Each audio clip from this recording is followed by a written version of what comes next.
Good morning विद्यार्थियों। BA part second की online क्लासों में आपका स्वागत है। मैं डॉक्टर सुशीला मीणा आज आपको राज्य के नीति निर्देशक तत्वों का अध्ययन करवाऊंगी, जो इस प्रकार है। राज्य के नीति निर्देशक तत्व। राज्य के नीति निर्देशक तत्व भारतीय संविधान की एक अनूठी विशेषता है। भारतीय संविधान के भाग 4 के अनुच्छेद 36 से 51 तक में अंतर्निहित इन नीति निर्देशक तत्वों में संविधान तथा सामाजिक न्याय के दर्शन का वास्तविक तत्व निहित है।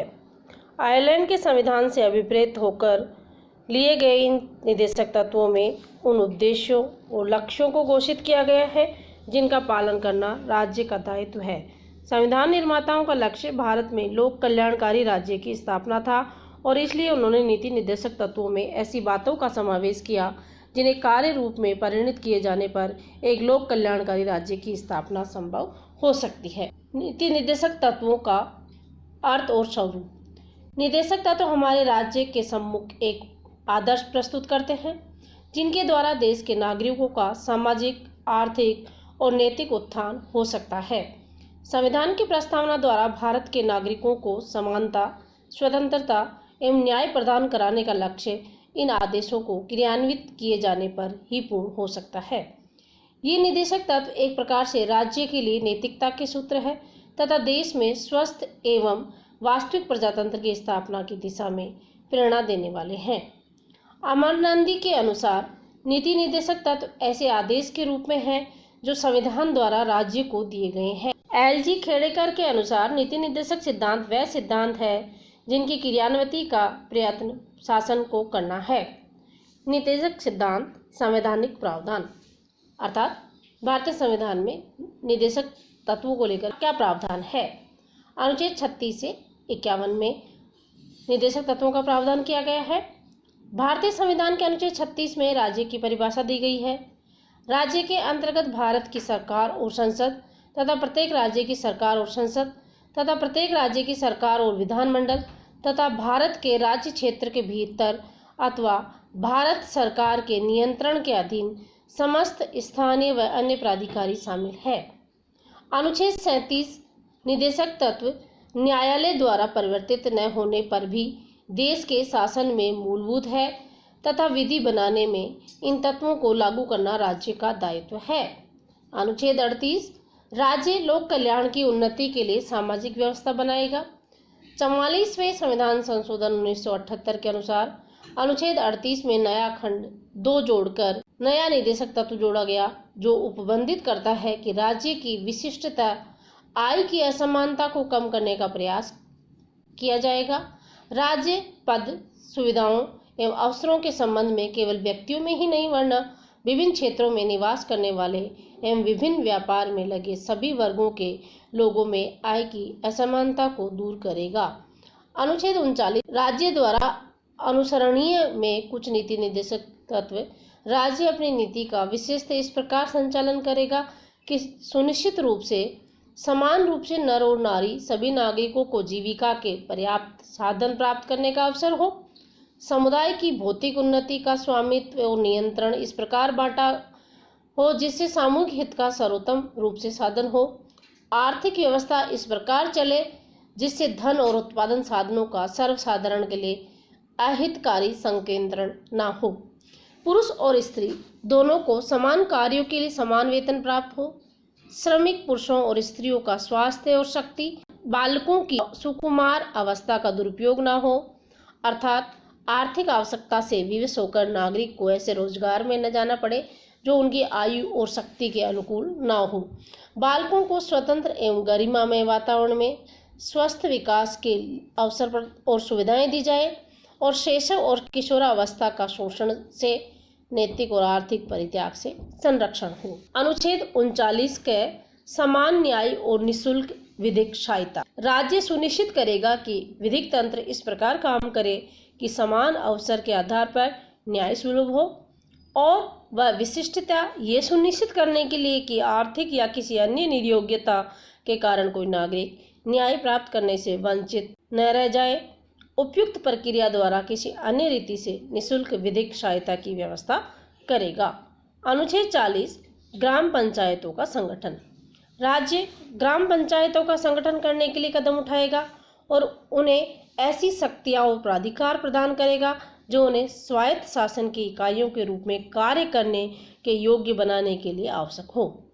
अनुच्छेद 41 कुछ दशाओं में काम, शिक्षा और लोक सहायता पाने का अधिकार।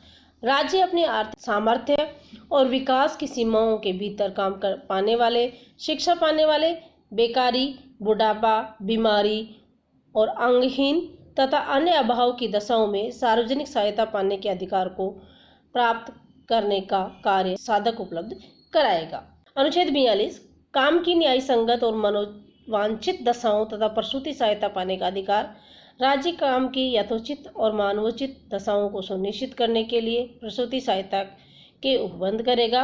अनुच्छेद 43 कर्मकारों के लिए निर्वाह मजदूरी। उपयुक्त विधान या आर्थिक संगठन द्वारा अथवा किसी दूसरे राज्य से राज्य कृषि, उद्योग या अन्य प्रकार के सब मजदूरों को काम निर्वाह मजदूरी, श्रेष्ठ जीवन स्तर तथा अवकाश का संपूर्ण सुनिश्चित करने वाली काम की दशाओं तथा सामाजिक और सांस्कृतिक अवसर प्रदान कराने का प्रयास करेगा तथा विशेष रूप से ग्रामों में कुटीर उद्योग धंधों को वैश्विक तथा सहकारी आधार पर बढ़ाने का प्रयास करेगा। राज्य किसी उद्योग में लगे उपक्रमों, स्थानों व अन्य संगठनों के प्रबंध में कर्मकारों का भाग लेना सुनिश्चित करने के लिए उपयुक्त विधान द्वारा या किसी अन्य रीति से कदम उठाएगा। अनुच्छेद 44 नागरिकों के लिए समान सिविल संहिता। भारत में समस्त राज्य क्षेत्र के नागरिकों के लिए राज्य समान व्यवहार संहिता प्राप्त कराने का प्रयास करेगा। अनुच्छेद 45 बालकों के लिए निःशुल्क और अनिवार्य शिक्षा का उपबंध। मूल संविधान में इस अनुच्छेद में निर्धारण किया गया था कि राज्य इस संविधान के प्रारंभ होने से 10 वर्ष की अवधि में सभी बालकों को 14 वर्ष की आयु पूर्ण होने तक निःशुल्क और अनिवार्य शिक्षा देने के लिए उपबंध करने का प्रयास करेगा। 46वें संविधान संशोधन अधिनियम द्वारा अनुच्छेद 45 के स्थान पर नवीन अनुच्छेद में वर्णित किया गया है कि राज्य 6 वर्ष की आयु के सभी बालकों के पूर्व बाल्यकाल की देखरेख और शिक्षा के लिए अवसर प्रदान कराने के लिए उपबंध करेगा। उल्लेखनीय है कि अनुच्छेद 21 के द्वारा 6 वर्ष की आयु से 14 वर्ष की आयु तक के सभी बच्चों के लिए निःशुल्क व अनिवार्य शिक्षा को मूल अधिकार बनाए जाने के कारण अनुच्छेद 45 में संशोधन की आवश्यकता पड़ी है। अनुच्छेद 46 अनुसूचित जातियों जनजातियों में दुर्बल वर्गों की संरक्षा। राज्य जनता के दुर्बल वर्गों के लिए विशेषतः अनुसूचित जातियों और जनजातियों के लिए शिक्षा और अर्थ संबंधी हितों की विशेष सावधानी से अभिवृद्धि करेगा और सामाजिक अन्याय और सभी प्रकार के शोषण से उनकी संरक्षा करेगा। अनुच्छेद 45 पोषाहार स्तर, जीवन स्तर एवं लोक स्वास्थ्य के सुधार हेतु राज्य का कर्तव्य।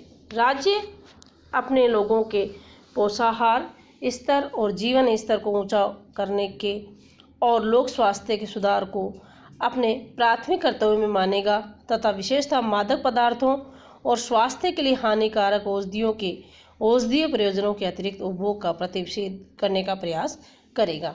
अनुच्छेद 48 कृषि और पशुपालन का संगठन। राज्य कृषि और पशुपालन को आधुनिक और वैज्ञानिक प्रणाली से संगठित करने का प्रयास करेगा तथा विशेषतः गाय और बछड़ा तथा अन्य दुधारू व वाहक पशुओं की नस्लों के परीक्षण और सुधार के लिए और उनके वध का प्रतिषेध करने के लिए कदम उठाएगा। अनुच्छेद 48 के पर्यावरण का संरक्षण, संवर्धन एवं वन्य जीवों की रक्षा। राज्य देश के पर्यावरण के संरक्षण और संवर्धन और वन तथा वन्य जीवों की रक्षा का प्रयास करेगा। अनुच्छेद 49 राष्ट्रीय महत्व के स्मारकों, स्थानों और वस्तुओं का संरक्षण। राज्य कलात्मक एवं ऐतिहासिक अभिरुचि वाले प्रत्येक स्मारक तथा स्थान या वस्तु की यथास्थिति, विनाश, अपसारण, व्ययन तथा निर्यात से रक्षा करेगा। अनुच्छेद 50 कार्यपालिका से न्यायपालिका का पृथक्करण। अनुच्छेद 50 अपेक्षा करता है कि राज्य लोक सेवाओं में न्यायपालिका को कार्यपालिका से पृथक करने के लिए कदम उठाएगा। इस प्रकार भारतीय संविधान में नीति निर्देशक तत्वों का विस्तृत उल्लेख किया गया है। विद्यार्थियों, ये अध्याय आपके लिए बहुत ही महत्वपूर्ण है। आगे इसी अध्याय में हम निरंतर अध्ययन करेंगे। धन्यवाद।